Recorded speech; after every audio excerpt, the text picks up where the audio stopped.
Hey man, what's going on? Good to see you. I'm so glad to be doing this. I'm so glad you're here watching. This is stuff that I like to talk about, man. This is why I make these videos. I just dig it. I dig the subject so much, and I just feel compelled to talk about it and share it with you. Make these little movies, give you little tidbits that you might not have thought of before. Just kind of send you on your way with just a little thought for the day. That's the idea here. Hey man, let's do it. Come on with me, let's go.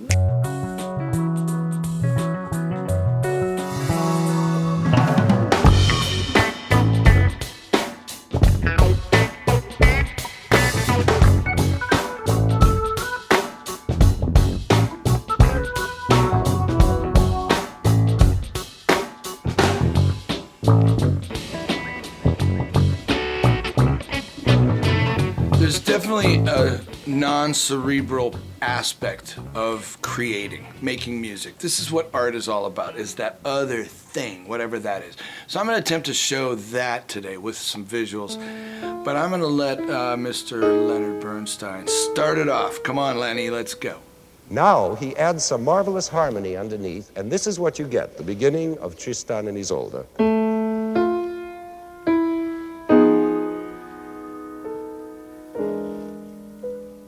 Now that's already much more than a motive, or even of two motives. It's become what's called a phrase, just as a series of words in language becomes a phrase. Bernstein uses this word phrase, which is near and dear to my heart. I love it. It's part of communicating. Phrase. I'm communicating something to you through this phrase. A phrase can be a beautiful thing, and it can be short, it can be long. Usually the short phrases are how we make up pop songs. And for example, here's one right here that I love. Come on, we all love it. Happy. Here come bad news, talking this and that. Well, give me all you got and don't hold me back. So that's 8 beats per phrase in the verse. And it's hummable, it's great. We all loved it, it was a huge hit. It's still cool, we love Pharrell, come on, that's awesome. However, there's another song that I like to use that's the opposite of that was equally as famous, maybe probably more, and that's this song. Hang on. If you feel like happiness is the truth. Yesterday, all my troubles seem so far away. Now I need a place to hide away. Oh, I believe in yesterday. So that's 28 beats. That's a 7-bar phrase, ladies and gentlemen. 7 bars in pop music. Come on. It's one of the most popular songs of all time. I think it's the most recorded song ever. So there you go.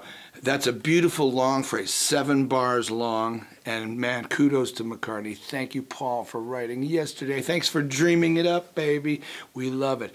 28 beats. Even the category of jazz, because I think it's going to be accepted generally, and soon that music is music, and there is not going to be any symphonic music. There's going to be no jazz music. It's just going to be music. And if it sounds good, it's going to be good music. And if it doesn't, it won't be music. What a cool guy he was. Come on, Duke Ellington. The best, the coolest. Where are people like that anymore? Listen to him speak. He's so passionate about his deal. But he's right, you know, there's only bad and good music. There really is. I wish we had a little bit more cross-platform talk. I wish we were exposed to more just overall. Here's a good music station. Here's the bad music station. I guess they'd probably do well because there's a lot of bad music out there. But anyways, but look at some of the stuff that's going on today, man. This kid is amazing. Look at this shit. Get your control. So to speak up, still constant in your heart and so that is why all the boys in town, all the boys in town. That's Jacob Collier. Man, there's so many cool things going on right now, man. It's just exciting. You know, there's, what is that? It's jazz. It's close to you, right? So it's Burt Bacharach song. We love it from the 60s, 70s, from the Carpenters. He reinvents it in a beautiful way, and look at, he proves that he's a brilliant musician, creator. Come on, that's just great. There was a thing I did when I was a little kid. Yeah, and it was so of the time, you know? Okay, I'm 56, so I was born in 63.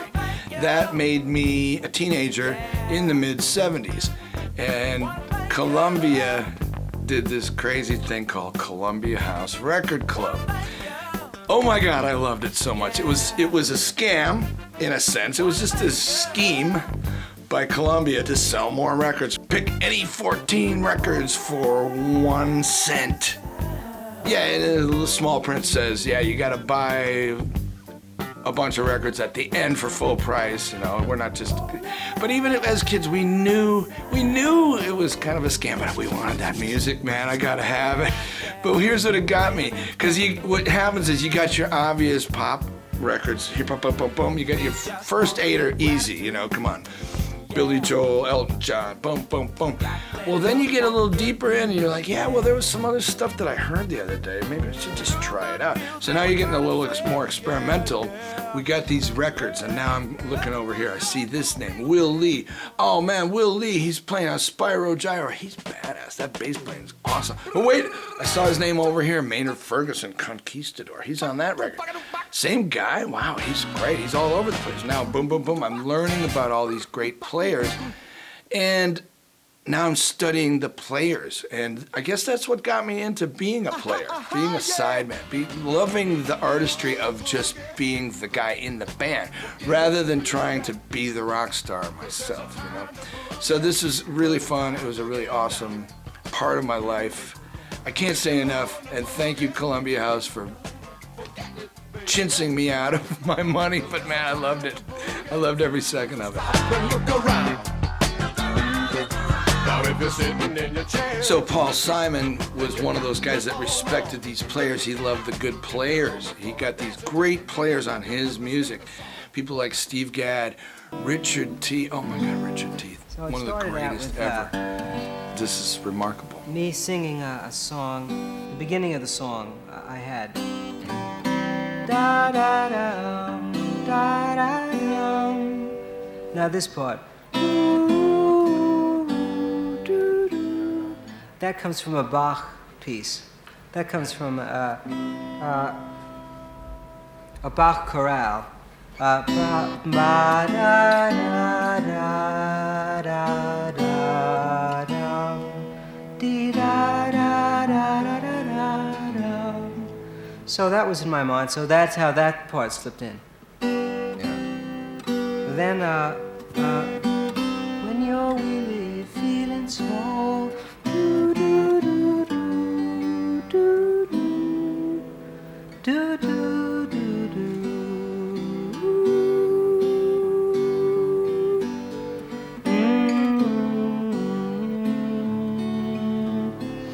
I was stuck there. That was all I had of that melody. What makes you stuck? I didn't know where. Well, everywhere I went led me where I didn't want to be, so I was stuck.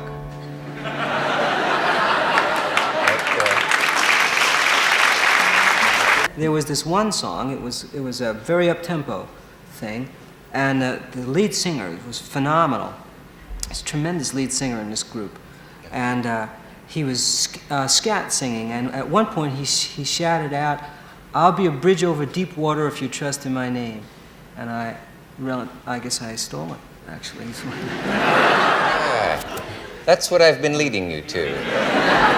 That man is in the wings now with the subpoena. Awesome. Perhaps this will refresh your memory. The thing about the Beatles stuff was that when I look back on what we produced, there's no 2 songs that are alike. Whereas, you know, a lot of record artists will find a great formula and the next 3 singles are kind of the same song, you know. But we were young guys and we would have got bored doing that. And the worst thing ever, seeing as we're allowed in the studio, allowed to play guitars and things. The worst thing ever would have been just to sit around bored. So we always changed. Don't repeat yourself. That's just a little public service announcement from me right now. Thank you very much. Come on, listen to John. Yeah. Where do you draw your inspiration from? Do you, for instance, draw inspiration for satire? Songwriters are constantly asked how they do it. Things, for instance, the Lord Mayor's reception and so on. Well, I wouldn't use the whole thing like the Lord Mayor's reception, but I could use one or two things that people at that would say, or just somebody that the way they looked. If somebody looked a bit funny to me, well, I could imagine them only not there, somewhere else, and write about them in a completely different situation.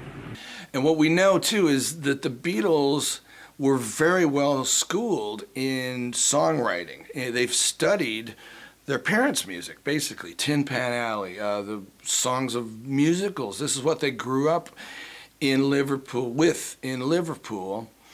as children. So they learned how this stuff worked. And there's a lot of that in the background of Beatle writing. And what I find is funny is there's been a trend in rock and roll since then that kind of says, oh, we don't want to know all these fancy chords. We don't want to know all this stuff. We don't want to have knowledge. We want to be a bunch of not knowers. That's what rock and roll is, not knowing. And I couldn't disagree more. I think people like Steely Dan have gotten a bad reputation as being like hipsters or whatever.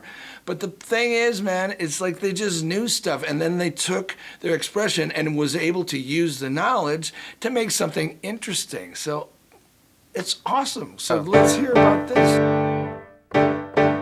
Well, that's fine, but it's a little boring. So instead of, what we'll do is use what's sometimes called the plagal cadence or church cadence, which goes from 4 to 1, rather than a dominant to 1, 5 to 1, which is your normal cadence. We'll use the 4 to 1 plagal cadence.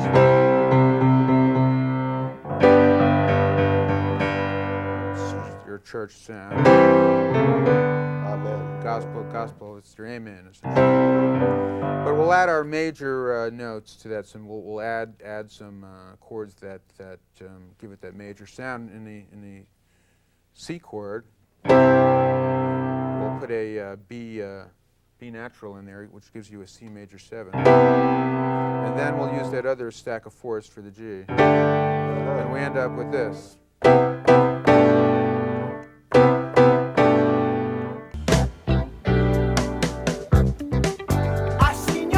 And if it is accepted as an art, it is the same as any other art.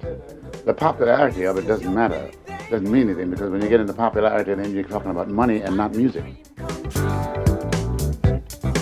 So won't you smile for the camera? I know they're gonna love it. Beg. I like your Man, here's something that's super inspiring to me. Look at these young people. This is a Brooklyn band, Snarky Puppy, with a great singer, Layla Hathaway. She was the daughter of Donny Hathaway, doing something that's, it's called something.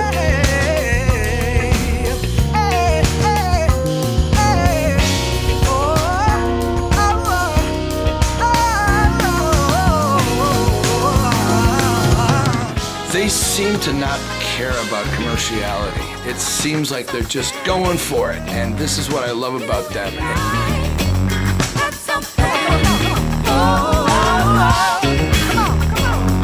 If this is where we're headed in music, I am in. Right on.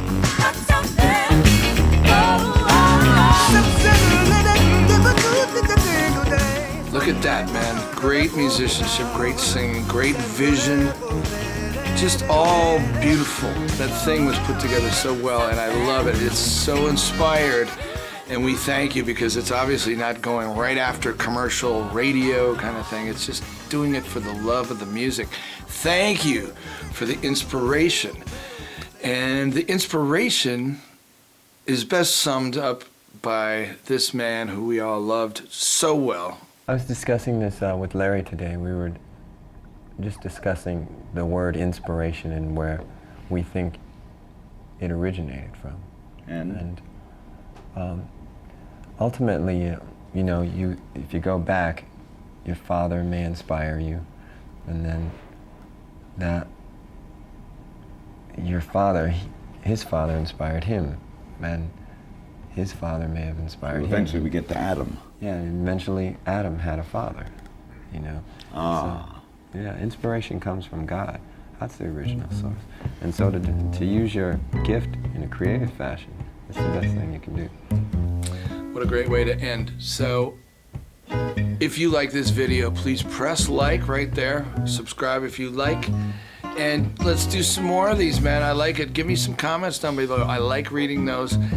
Do all the above. Interact, man. This is supposed to be an interactive format, so hope you like it. Let's see you next time, man.